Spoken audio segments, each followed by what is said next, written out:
Hey, everybody, welcome to a new episode of Walk in Faith. I'm excited to be sitting down with Neal McDonough to talk about his new film, Homestead. You know, it's funny, when I started watching the film, right, we're in Christmas season, the season of Advent, I wasn't expecting this type of film. And then as we got into it for a while, then I saw the true meaning, which was the unconditional love. That moment in the film spoke to me, and I think it will speak to a lot of people. But on a sidebar, I just have a question. Angel Studios, amazing at marketing. I live in New Jersey. Currently, I've been spending a lot of time outside because there's these theories that there's drones circling and looking for, sort of these nuclear bombs and stuff like that. And then your film is being released this weekend. And I'm like, what an amazing strategy. But I don't know if you had anything to do with that. But either way, No, Neal, I don't think so. if you could tell us a little bit about Homestead and this amazing film, which will be released this weekend. Well, it's going back to Angel first and foremost. What an incredible company they are.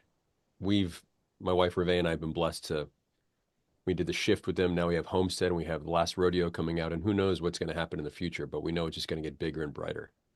They put out films that a whole family can go and see and together in the theater at the same time. And that doesn't generally happen very often anymore because there's so many strange messages coming out of some of the films in Hollywood. This is more for the family, but you can talk about edgy material. Like this is pretty edgy material when you think about it. An atomic bomb goes off, and then what happens? It's an apocalypse. And who's prepared? Who's not prepared? What are you prepared to do to help your brothers and sisters, your fellow neighbors? If you truly are a Christian, what are you and how neighborly are you? These are the questions that we really talk about in the film, and it's something that to me it seems almost inevitable that at some point there's going to be some kind of massive interruption in our lives, and we're going to be put to a point where we won't have all the things that we really want in our lives. Well, and then we'll make us realize what you really actually need in your life. You don't need all the stuff. You need family. You need love. You need guidance from God. These are all the things that we talk about in Homestead, and I'm very, very proud that Reve and I helped produce this film alongside Angel Studios, and I think it's something that the family can really watch and think about in these times when there are drones, when there are mysterious things going on out there that I can't figure out. I'm sure the government can, but I can't. But to have a film that actually talks about these types of situations, I think is important filmmaking, and that's why I tip my hat always to Angel Studios. Wow. No, you're right. I mean, you're right. There was so many reflection points because, as we think about COVID, especially, a lot of people started stockpiling different things, right? I mean, I was guilty for it too. And then I think about Matthew 19, right? But in the film, you're a believer. I'm a believer. I'm a Christian. I follow, biblical principles.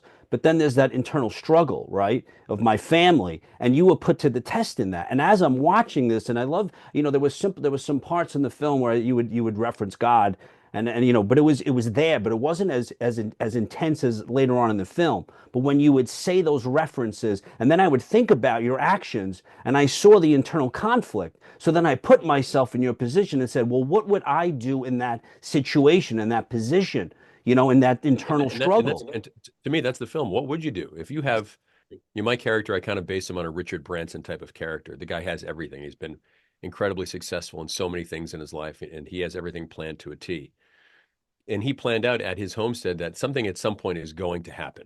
And when it does, I'll be prepared. What he wasn't prepared for is what does he do with his neighbors? He hires a militia to keep everybody out, but is that the right thing to be doing? And you touched upon something, Craig, about the Christian side of it. This film, and as far as the McDonough Company goes, we're not trying to make films just for Christians. We want Jews, Muslims, agnostics, Buddhists, Taoists. We want everyone in the theater to learn a morality play. What are you prepared to do to help out your brothers and sisters? Because if God created us and we're all his children, shouldn't we root for each other and help each other instead of take each other's down and divide each other? And this movie talks about that, how we're supposed to be here in this life together, rooting for each other through love. And if that's the message of Christmas, it's for Christmas. It's the timing's perfect, and I couldn't be happier with this film.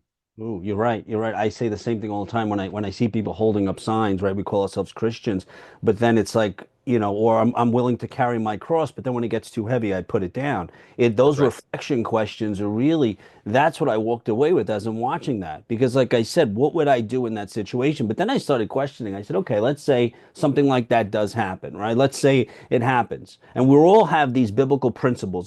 We all call ourselves Christians. Let's just say that, right? In the moment. Right.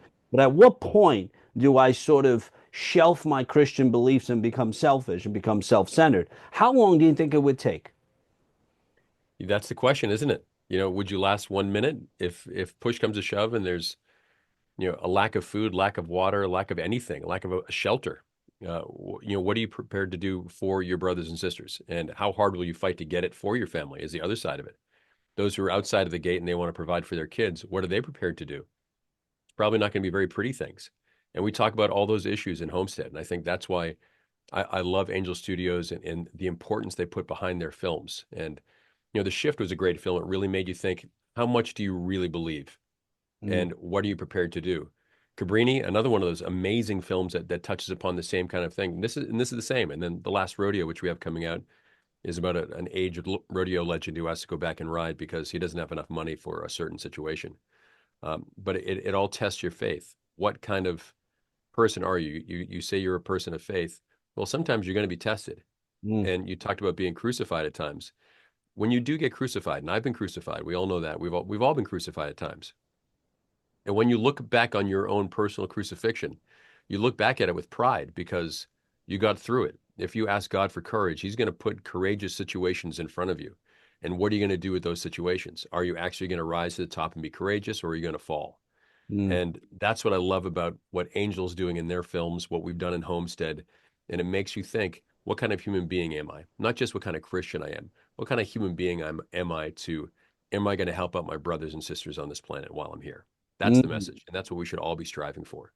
You're right. I remember I did a documentary called Test of Faith, and I remember my first test was I went to Madrid and I'm filming at, Fatima and World Youth Day while the Pope was there, and I had this Wow. experience. And I remember my wife calling me and I wanted to go home. I was like, this isn't what I signed up for. But yet I'm proclaiming the gospel and I'm doing all this, but I wasn't ready for that experience. And when it happened, it changed my life. And from there, I completely reformed everything, and I given my life to Christ in a way that all I do now is glorify Him and work on projects to tell people about my story, my testimony. But it's like you said, that test of faith, and we know. I mean, we know it's all Well, over. I'm going to read you something. My pastor back home, Willie Ewing, Willie, your brother, and we went to school together. He was in the Marines for 25 years, a chaplain, but every single day he sends me some scripture. Hmm. And this is a great one today. And it goes, in return for my love, they accuse me, but I give myself to prayer. You will help me, O Lord, my God, Psalm 109:4. And then he explains it. Praise be to God, and thank you, Lord, for your grace and mercy. God wants us to lean on him. He desires it. He demands it. But yet, the majority don't go to him until the last minute. Isn't that the truth? When Hmm. we go to God in prayer, he not only loves us, but he promises to help us. Proverbs 15:29. Pray to God daily and often, and then be still and know he is God and let him do his work. Mm. If we give over to God, and that's kind of what the film is really about, if we truly give over to him and live for him and serve humanity for him, there's eternity that's guaranteed to us. So why wouldn't we help out others? And I'm guilty of it. I've been through times where I get selfish, where I do stupid things. We're sinners, we're humans, that's what we do. We're all flawed. No one's perfect. There's only one that was perfect. So being that's the case, forgive yourself of your problems and try to get through those problems that you have, because our job is really not to service ourselves. Our job is to service our brothers and sisters while we're here. Isn't that the message? And that's the message of Homestead, which I'm so proud of. No, you're right. You're right. And like you said, that's something I struggle with all the time too. Like I'm willing to surrender it, but then that voice constantly comes. And it happens, I mean, being in this business, I mean, for you too. I mean, it's a struggle. It's stressful. I mean, you put out a lot of work or you work on a lot of projects and then you don't always see the results right away. And that voice comes Right. constantly, right? Reminding you maybe you should look into doing something else. You're not good enough. I mean, all Right. that internal struggle, right? I mean, it's being in this business is really hard, and even our accomplishments and our accolades, it's not enough, right? And we want to reach as many people as possible with the message. But it's interesting, and I read something and heard something today where you were on Fox talking about, I think, the same pastor, and he talks about shout, shout, shout, right? Hmm. We shout for these football games, but yet we're not willing to shout about Jesus Christ. And I think there are people that are willing to do that. I mean, you're one of them. But what happened, I think, in society is there's these days of acceptance. Like I can let people know I'm a Catholic on Ash Wednesday, and I can talk about Jesus on Christmas, but the rest of the time I'm on social media talking about what I ate for dinner, right? And then if I talk about my Right. faith in Jesus Christ, I'm ostracized and I don't get a job. Conversely, so for years and years and years, I didn't really put God first in my business. I put me first. What was the best thing for me? And then I hit, a show years ago where I wouldn't do a kissing scene and I got crushed for it. So that was a couple of years of just it being so hard. And then I made a decision, well, if that's the case, if I really do stick to my guns and this is what I really want to do in life, this is what I want to leave behind as a legacy for my family and everybody else, is I have to start doing things with my wife and start doing things for him. And then we did. And now we're on our 10th project to get together. So Craig, when you say, well, if you stick to your guns and you keep working in that area, am I going to fall? I'll tell you this, my career has never been better. My career has never been to the point where they're saying, Neal, Reve, what do you have next? What stories do you want to tell? That's pretty incredible. And all the films that we've done so far have turned a profit because all of our films give glory to him without being over the top. But look at our first movie was Redstone and Boone. These films we shot. First one was for $500,000. The second one we shot for $1 million, and they both made a ton of money because they talk about this hitman who finds his faith Mm, again. that's And he has great. to do some heinous things because of it, but he has to right which is wrong. And I always love those kinds of good guy, bad guy needs to get taken down by the end type of thing. I've always just loved those films. It's the John Wayne, James Cagney, films that I watched as a kid that I love still to this day. So I know love people love watching me giving bad guys a whooping, or even when I'm playing a bad guy getting whooped by a good guy. So as long as there's a great message in there about hope and that Mm, in this world that everyone thinks is filled with such despair, we want to make films where you think the opposite when you leave the theater. You know what? I can be a better person. I can be a better dad. I can be a better husband. I can be a better coach or coworker, whatever the case is. But if you have that positive mindset of everything is possible through him, that's right.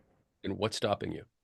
You're right. You're right. You're right. You just have to learn to ignore that voice. And I agree. I mean, I've done films. I did a documentary called Ring of Faith, and I said I wanted to attract people that wouldn't usually watch, say, faith-based films or documentaries. So I wanted to find out if I love boxing, right? No more, but is boxing a sin or a gift from God?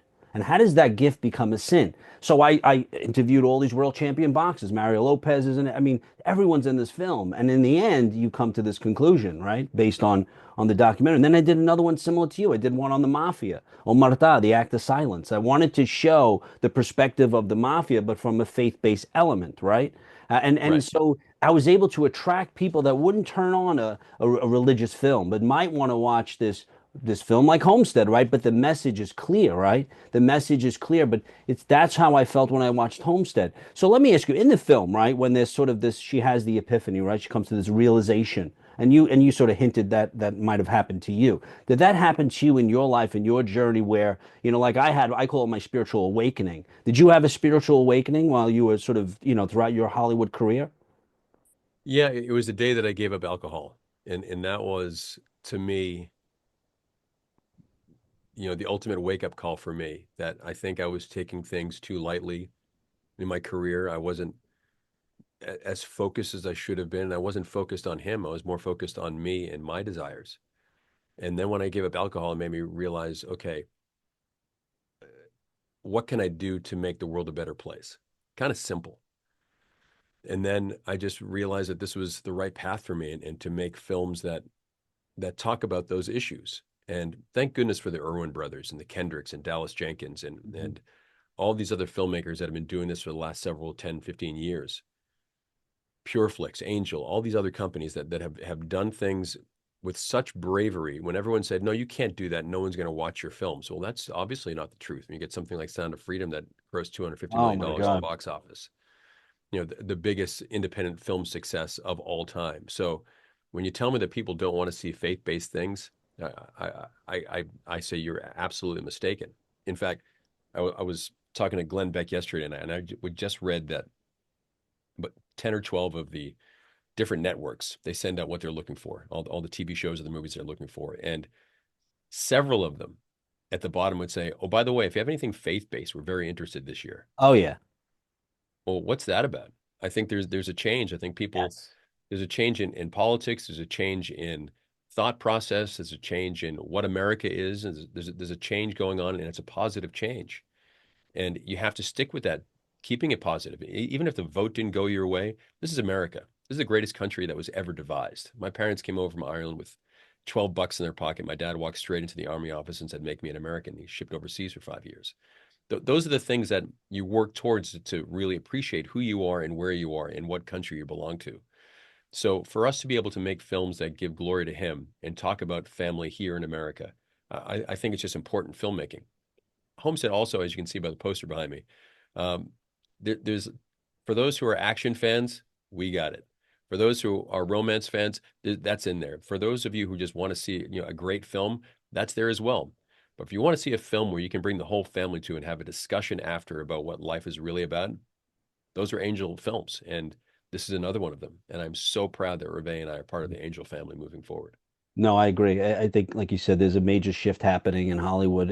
Even if it's just because they see financial gain from faith-based films and and really the audience itself, as long as the message is clear. We're struggling now. We're doing a film now, and we're working. It's a big film, and I know Alejandro very well. We did a little bit with Cabrini and Sound of Freedom, and I sat with them. And long story, but working on these films now, what we notice too is that the message they're trying to change the message, and as long as you stay true to the message of the story, and I keep my eyes on God, and I know that the biblical principles are the most important thing because the message needs to be clear. I believe, like you said, there will be a big shift in Hollywood because people are really looking for something to just grasp onto, opposed to social media and all these distractions. And I think, like you said, Angel, they have such a unique sort of subscription model, but also unique way of marketing the film. And Homestead, just tell us now. So they go see the film, but there's something more than that, right? There's a pay it forward. Well, that's a great thing. But another thing that Angel does is there are a lot of people out there who can't afford to go to movie theaters nowadays because, it's like life. Everything's just gotten so darned expensive. So there's a pay it forward system. And what Angel does is if you can't afford those tickets, they will set you up with tickets so you can go see the film. It means that much to them to make sure that you have a place where you can go, watch a film with your family, learn, not be embarrassed by anything that's in there, not have to cover kids' eyes for certain situations, but talk about real situations in a family sense. And I love that. I've got 5 kids. I love sitting around the TV, being able to watch a movie with my kids and my wife. So that's what Angel does. And if you like those types of films, if you do like those types of films, then it's your duty now to actually support companies like Angel Studios, because the more you support them, the more films like this will be made, and the less films that Hollywood's putting out will also stop being made. I'm sick and tired of a lot of the films that Hollywood makes, and I'm guilty of being in some of them. And I have to make a living as well, but I much rather make a living at something that not only is a great film, but it's something that Reve and I are both very proud of to be part of as producers or as actors or as writers now. So what Angel's doing is incredible. So please support Angel Studios in any way that you can. Pay it forward, buy a bunch of tickets, tell friends, go to the theater, because you guys going to the theater changes the way Hollywood makes their Mhm. films. It's That's right. that simple. Wow, Neil, you hit it right on the head. And like I said, guys, I would support Neil, his films, especially Homestead, support Angel. They put out amazing content, and this message of just unconditional love is evident throughout the film and evident throughout this interview. Neil, keep fighting the good fight. God bless Thank you. you, Greg. Thank you. God bless you, pal. We'll see you next time. See you Bye, next time. everybody. Guys, I hope you enjoyed today's episode of Walk in Faith. Always remember you have the ability to inspire and evangelize through words and actions. God bless you.